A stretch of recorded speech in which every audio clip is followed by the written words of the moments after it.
तो नमस्कार दोस्तों, मेरा नाम है प्रशांत शर्मा और आज हम एनालाइज करेंगे बीपीसीएल यानी के Bharat petroleum corporation limited company को। बात करें तो सरकारी कंपनी है, काफ़ी अच्छा कंपनी का बिजनेस है। कंपनी पेट्रोलियम प्रोडक्ट्स में डील करती है और एक महारत्ना कंपनी है गवर्नमेंट ऑफ इंडिया की। तो कंपनी काफ़ी अच्छा बिजनेस है और आज की इस वीडियो में इसी कंपनी का फंडामेंटल एनालिसिस करेंगे और डिटेल में हम कंपनी का फंडामेंटल एनालिसिस करेंगे कि सबसे पहले कंपनी का पूरा बिजनेस फाइल चेक करेंगे, उसके बाद साथ साथ कंपनी से 5 साल के फाइनेंशियल चेक करेंगे, जिससे कंपनी के रिवेन्यू और प्रॉफिट में पिछले 5 साल में कैसी ग्रोथ आई है उसके बारे में नॉलेज मिल सके। और लास्ट में हम कंपनी की वैल्यूएशन करेंगे कि आज की डेट में कंपनी का जो शेयर प्राइस चल रहा है वो इसकी अर्निंग के हिसाब से हमें सस्ते शेयर मिले या फिर महंगे शेयर मिले। यानी कि हम आज की डेट में पैसा इस कंपनी इन्वेस्ट करना चाह रहे हैं तो क्या सही समय इस कंपनी में एंट्री लेने के लिए या फिर अभी हमें वेट करनी चाहिए। दूसरी बात, ये जो वीडियो अपने सब्सक्राइबर्स की डिमांड में बना रहे हैं और अगर आप भी चाहते हैं आपके लिए इस कंपनी का फंडामेंटल एनालिसिस करें तो हमारे वीडियो के कमेंट बॉक्स में आप इस कंपनी का नाम लिख सकते हैं और हम कोशिश करेंगे कि जल्द से जल्द वीडियो बना के आपको उसके बारे में इन्फॉर्मेशन दे दें। और अब हम बात करते हैं अपनी कंपनी बीपीसीएल यानी के भारत पेट्रोलियम कॉर्पोरेशन लिमिटेड की। जिसमें बात की थी, एक महारत्ना स्टेटस की कंपनी है, गवर्नमेंट इंडिया कंपनी है और कंपनी पेट्रोलियम प्रोडक्ट में डील करती है। यानी कि कंपनी पेट्रोल, डीजल, इस तरह की जो पेट्रोल प्रोडक्ट्स हैं उनकी मार्केटिंग का काम करती है। कंपनी क्रूड ऑयल खरीदती है और आगे उसको रिफाइन करके पेट्रोलियम के जो प्रोडक्ट हैं, एलपीजी गैस है, इन सब का डिस्ट्रीब्यूशन का कंपनी काम करती है। बात करें कंपनी के मार्केट पोजीशन की तो इंडिया की 5वीं सबसे बड़ी कंपनी है टर्नओवर हिसाब से और कंपनी का 2023 में 5.3 लाख करोड़ का टर्नओवर था। तो कंपनी काफ़ी बड़ी है। उसके बात करें तो इंडिया की second largest oil marketing company है और कंपनी इंडियन मार्केट में लगभग 25% का मार्केट शेयर होल्ड करती है। उसके बाद करें ग्लोबली तो 233 रैंक है कंपनी का फॉर्च्यून 500 की जो ग्लोबल लिस्ट है। यानी कि हमने एक फॉर्च्यून 500 कंपनीज की लिस्ट में आती है। तो काफ़ी बड़ी और काफ़ी अच्छी कंपनी है। फिर बात करें तो इंडिया की तीसरी बड़ी रिफाइनिंग कैपेसिटी कंपनी पास में और 14% का टोटल इंडिया की जो कैपेसिटी है उसका ये कंपनी होल्ड करती है। तो काफ़ी अच्छी कंपनी की कैपेसिटी वगैरह सारी चीज़ें हैं। फिर बात करें कंपनी के एसेट पोर्टफोलियो, कंपनी उसके क्या क्या एसेट्स हैं तो कंपनी बहुत बड़ी है और काफ़ी सारी जो पेट्रोलियम से रिलेटेड जो प्रोडक्ट से रिलेटेड जो भी सारी चीज़ें हैं कंपनी सभी चीज़ों में हैंडल करती है और काफ़ी अच्छी एसेट भी है। बात करें कंपनी के रिफाइनिंग और पेट्रोकेमिकल्स की तो कंपनी के पास 3 रिफाइनरीज हैं और 35.3 MMT की रिफाइनिंग कैपेसिटी है। उसके अलावा 0.33 MT की पेट्रोकेमिकल्स की कैपेसिटी भी है। तो कंपनी काफ़ी अच्छी कैपेसिटी होल्ड करती है। फिर बात करें कंपनी के स्टोरेज इंफ्रास्ट्रक्चर की तो उसमें 80 रिटेल डिपोज हैं, 53 LPG बॉटलिंग प्लांट्स हैं और 4 ल्यूब ब्लेंडिंग प्लांट्स हैं। तो कंपनी सारी सेगमेंट में काम कर रही है। उसके बाद पाइपलाइन नेटवर्क की बात करें तो 3,500 किलोमीटर से ज़्यादा कंपनी का पाइपलाइन नेटवर्क है। कस्टमर एक्सेस की बात करें तो 21,000 लगभग 22,000 की बात करें तो रिटेल आउटलेट्स हैं, यहाँ तो कंपनी अपने पेट्रोल पंप वगैरह सब चीज़ चलाती है। उसके अलावा 6,000 से ज़्यादा LPG डिस्ट्रीब्यूटर हैं, CNG आउटलेट है कंपनी के 2,000, 8,000 इंडस्ट्रियल कस्टमर्स हैं और 63 एविएशन सर्विस सेंटर जो एयरपोर्ट पे जो फ्यूल सप्लाई करने की जो चीज़ें होती हैं वो भी कंपनी होल्ड करती है। उसके बाद करें कंपनी की प्रेजेंस की तो 6 कंट्रीज़ में कंपनी की प्रेजेंस है, India, Russia, Brazil, Mozambique, UAE, Indonesia. उसके अलावा कंपनी 15 ब्लॉक्स होल्ड करती है और कंपनी इक्विटी स्टेक रखती है 2 रशियन एंटिटीज़ में भी। उसके अलावा से 12 ग्लोबल पार्टनर्स हैं जिसके साथ कंपनी काम करती है। उसमें टोटल एनर्जी है, ONGC है और बहुत सारी कंपनी के साथ कंपनी ग्लोबली काम करती है। फिर कंपनी ग्रीन एनर्जी में भी आ गई है, वहाँ पे कंपनी काफ़ी सारी एसेट्स रखती है, बहुत ज़्यादा तो नहीं है लेकिन उसमें भी काफ़ी अच्छा कंपनी काम कर रही है। और डिजिटल जो एसेट्स हैं वो भी कंपनी डेवलप करी, जैसे ऑनलाइन बुकिंग वगैरह हो गई, वो सब चीज़ कंपनी कर रही है। तो काफ़ी अच्छा प्रोफाइल कंपनी ऑलरेडी डेवलप कर चुकी है। उसके बाद करें तो 24 कंपनी उसमें सब्सिडीज़ हैं, SBU 9 हैं, एम्प्लॉयज़ 8,500 से ज़्यादा कंपनी उसमें है। तो काफ़ी अच्छा प्रोफाइल है कंपनी का।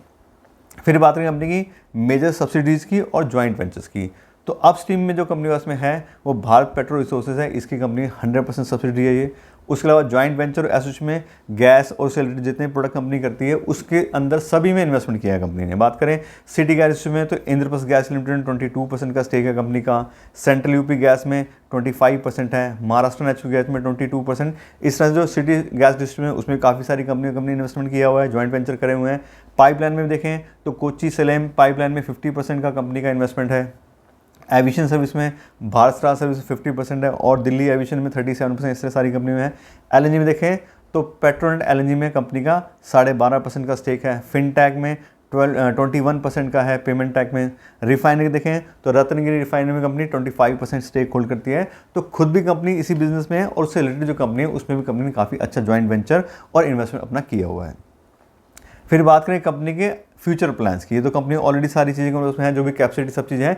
कंपनी अभी आने वाले टाइम में 1.7 लाख करोड़ का बहुत ही ह्यूज इन्वेस्टमेंट अपनी कंपनी में और करने वाली है, जिससे और अच्छे से कंपनी की कैपेसिटी बढ़ेगी, सारी चीज़ बढ़ेगी। तो लगभग 1.7 लाख करोड़ कंपनी इन्वेस्टमेंट करेगी। कौन कौन सी फील्ड में करेगी? तो रिफाइनरी पेट्रोकेमिकल्स में सबसे ज़्यादा कंपनी इन्वेस्टमेंट करेगी 75,000 करोड़ का, सिटी गैस डिस्ट्रीब्यूशन में 25,000 करोड़, अपस्ट्रीम में 32,000 करोड़, मार्केटिंग में 20,000 करोड़, ग्रीन एनर्जी में 10,000 करोड़ और पाइपलाइन नेटवर्क में 8,000 करोड़। तो ये सारा कंपनी का ऑलरेडी प्लान है। उसमें से आप देखोगे दूसरा जो हमें दिख रहा है यहाँ पे कैपेक्स कमिटेड मतलब जो बोर्ड ने अप्रूव कर दिया, ठीक है, ये सारी चीज़ें हम कर सकते हैं, ये प्लान है और ये ऑलरेडी अप्रूवल आ चुकी हैं। तो कंपनी लगातार अपने बिजनेस को बढ़ाने की तरफ भी काम कर रही है।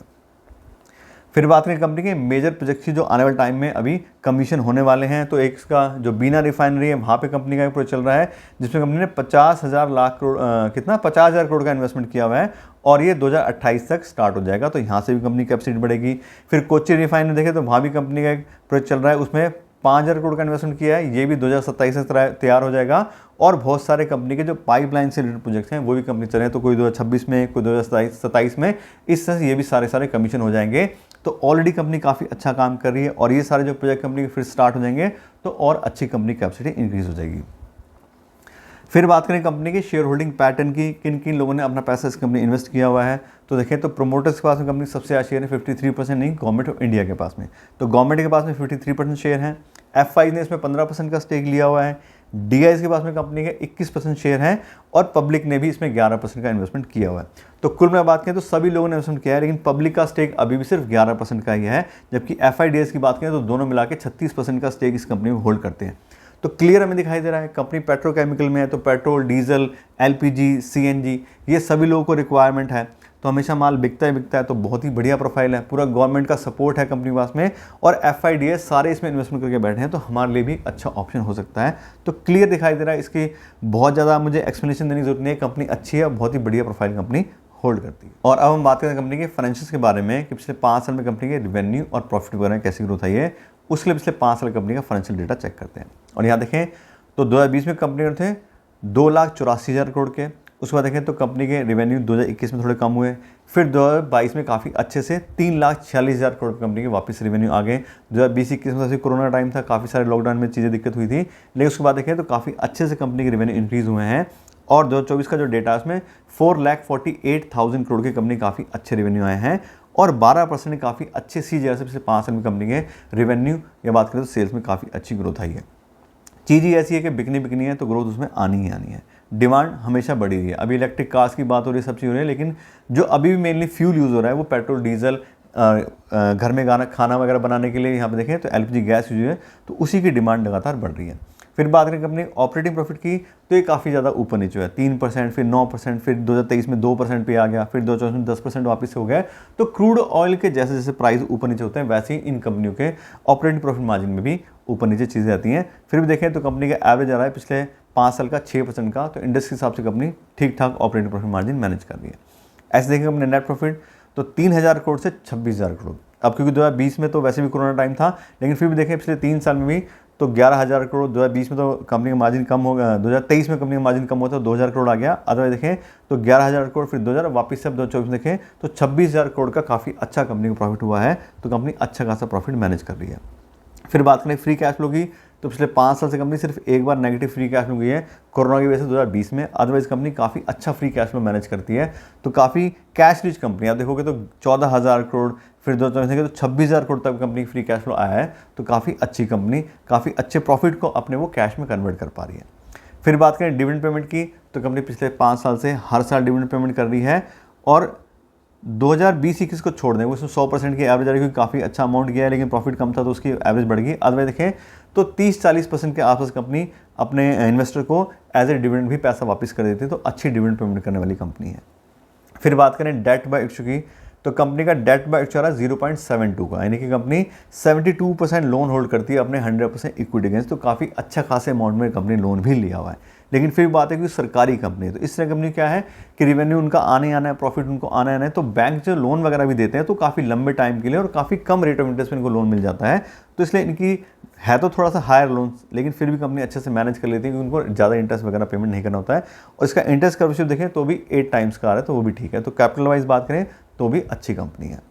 फिर बात करें रिटर्न ऑन इक्विटी की, तो कंपनी का लास्ट ईयर का रिटर्न रहा है 42% का और पिछले 5 साल की एवरेज भी 23% की, जबकि 15% का में आरओई कंपनी का चाहिए होता है कि अच्छी कंपनी मानी जाती है। तो यहाँ देखें तो काफ़ी ऊपर है उससे, 42% लास्ट ईयर का और पिछले 5 साल की एवरेज 23% की आ रही है। तो 15% के मार्क्स से कहीं ज़्यादा कंपनी रिटर्न जनरेट कर रही है अपने इन्वेस्टर के पैसे पे। तो क्लियर हमें दिखाई दे रहा है काफ़ी अच्छे फाइनेंशियल हैं, स्ट्रॉन्ग बिजनेस है, प्रॉफिटेबिलिटी कंपनी अच्छी है, इसलिए सारे पैरामीटर कंपनी अच्छे आ रहे हैं। तो कुल में बात करें तो काफ़ी स्ट्रॉन्ग फाइनेंशियल कंपनी होल्ड करती है। अब हम बात करें कंपनी की वैल्यूएशन के बारे में कि आज की डेट में कंपनी का जो शेयर प्राइस चल रहा है वो इसकी अर्निंग के हिसाब से हमें सस्ते शेयर मिले या फिर महंगे शेयर मिले।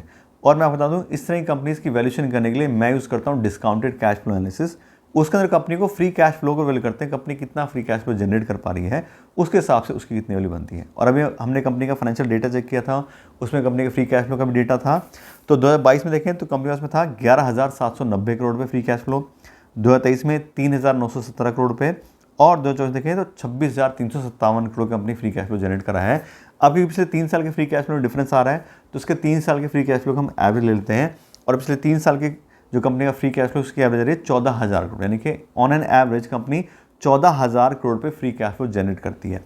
और इस 14,000 करोड़ के साथ जो पूरी कंपनी की वैल्यू बनती है वो आती है 7 लाख करोड़ रुपये, यानी कि ऐसी कंपनी जो 14,000 करोड़ रुपये हर साल फ्री कैश फ्लो जनरेट करके हमें दे सकती है, उस पूरी कंपनी हमें 7 लाख करोड़ रुपए इन्वेस्ट करने पड़ेंगे। ये इस वैल्यूएशन का मतलब है। तो ये वैल्यू होगी पूरी कंपनी की। इसको नंबर ऑफ शेयर्स हम डिवाइड करेंगे तो कंपनी की पर शेयर की फेयर वैल्यू निकल के आएगी और कंपनी की पर शेयर की फेयर वैल्यू है 1,600 रुपये पर इक्विटी शेयर, यानी कि हम 1,600 रुपये पर इक्विटी शेयर से बीपीसीएल कंपनी में इन्वेस्ट करेंगे तो कंपनी को फेयर प्राइस पर खरीदेंगे कि ठीक है कंपनी इतना फ्री कैश फ्लो जनरेट करती है, उसके हिसाब से इसकी इतनी वैल्यू बनती है।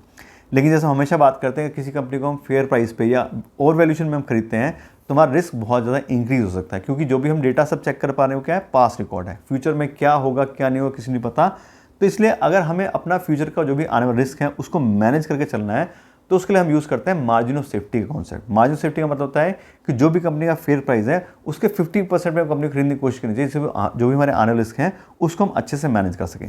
तो अभी कंपनी का फेयर वैल्यू निकाला 1,600 रुपये, उसका 50% यानी मार्जिन ऑफ सेफ्टी हो गया 800 रुपये पर शेयर। अगर हम 800 रुपये पर शेयर हिसाब से इस कंपनी में इन्वेस्ट करेंगे तो काफ़ी सस्ते दाम पर कंपनी को खरीदेंगे और साथ साथ जो हमारा आने रिस्क है उसको भी अच्छे से मैनेज कर लेंगे।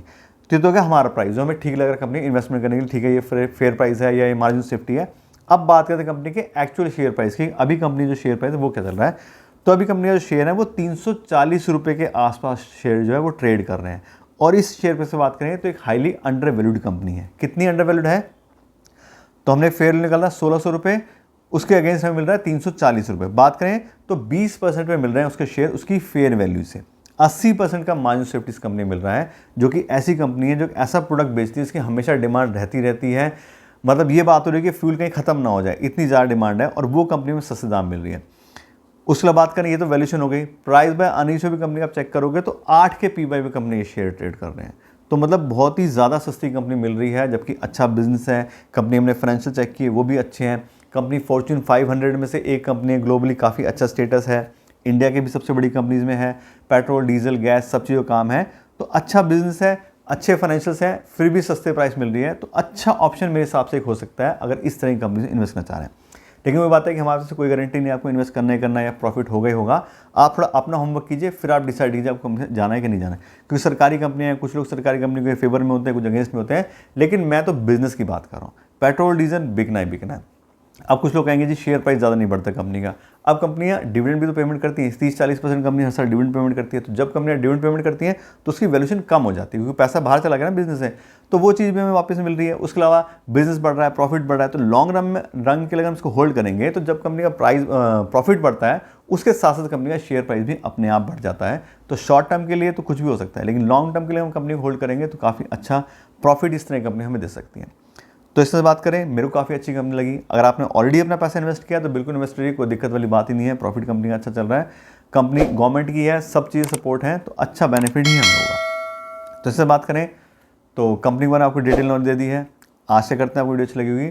अगर आपको वीडियो अच्छी लगी हो तो इस वीडियो को लाइक और शेयर ज़रूर कीजिएगा, और अगर आप मेरे चैनल पर नए हैं तो मेरे चैनल को सब्सक्राइब कर लीजिएगा। Thank you so much.